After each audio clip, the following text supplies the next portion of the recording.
IPL play of race రసవత్రంగా మారుతుంది. ఈ సీజన్లో ప్లే ఆఫ్కు అధికారికంగా అర్హత సాధించిన మొదటి జట్టుగా రాయల్ ఛాలెంజర్స్ బెంగళూరు నిలిచింది. ఇందులో మనకి పెద్దగా ఆశ్చర్యమేమీ లేదు కదా. కానీ పంజాబ్ కింగ్స్ విషయానికి వస్తే ఈ జట్టు ఇలాంటి లోయలో ఎలా పడిపోయింది? గత ఏడాది రన్నరప్గా నిలిచి ఒక దశలో 7 మ్యాచ్ల్లో ఒక్కటి కూడా ఓడిపోని ఆ జట్టు ఇప్పుడు వరుసగా 6 మ్యాచ్ల్లో ఎలా ఓడిపోయింది? ఇంత మంచి జట్టుకి ఏమైంది? ఇది నిజంగా $1 మిలియన్ ప్రశ్న. దీనికి సులభమైన సమాధానం లేదు. పంజాబ్ కింగ్స్ ఆటగాళ్లు ఈ నిరాశ నుంచి బయటపడడం అంత ఈజీ కాదు. కానీ ఇక్కడ మనం నేర్చుకోవాల్సిన పాఠం ఒకటి ఉంది. జట్టు గెలుస్తున్నప్పుడు చిన్న చిన్న లోపాలు కప్పిపుచ్చబడతాయి. క్యాచ్లు డ్రాప్ అయినా పర్వాలేదులే అని నవ్వులాటలా కొట్టిపారేస్తాం. కానీ క్రికెట్లో మూమెంటం అనేది ఎంత పెద్ద విషయమో మనకు తెలుసు.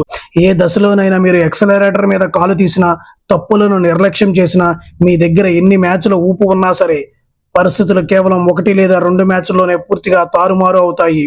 ఇక డిఫెండింగ్ ఛాంపియన్స్ లా ఆడుతున్న ఆర్సీబీ విషయానికి వస్తే వాళ్ళ సక్సెస్ సీక్రెట్ ఒకటే. వాళ్ళు ఏ ఒక్క ఆటగాడి పైన లేదా డిపార్ట్మెంట్ పైన అతిగా ఆధారపడటం లేదు. ఇక్కడ మీరు విరాట్ కోహ్లీ సెంచరీ కొట్టడం కనిపిస్తుంది. రజిత్ పాటిదార్ లేనప్పుడు ఒక ఇంపాక్ట్ ప్లేయర్ వచ్చి అద్భుతంగా ఇన్నింగ్స్ ఆడటం కనిపిస్తుంది. భూవీ మ్యాజిక్ రోజు వర్కౌట్ అవుతుంది. ఒకవేళ డెత్ ఓవర్లో పరుగులు ఇచ్చిన జోష్ హేజల్వుడ్ పుంజుకుని వికెట్లు తీస్తున్నాడు. అలాగే రసిక్ దార్ సలాం సైలెంట్ గా అన్సంగ్ హీరోగా మారుతున్నాడు.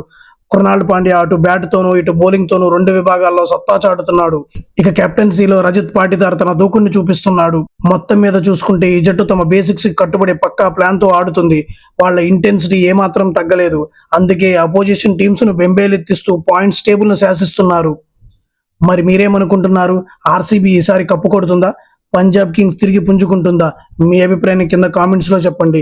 ఈ వీడియో నచ్చితే లైక్ చేయండి, మీ ఫ్రెండ్స్ తో షేర్ చేయండి. మరిన్ని క్రికెట్ అప్డేట్స్ కోసం మన ఛానల్ ని సబ్స్క్రైబ్ చేసుకోండి. మరో వీడియోతో కలుద్దాం. అంతవరకు సెలవు. జై హింద్.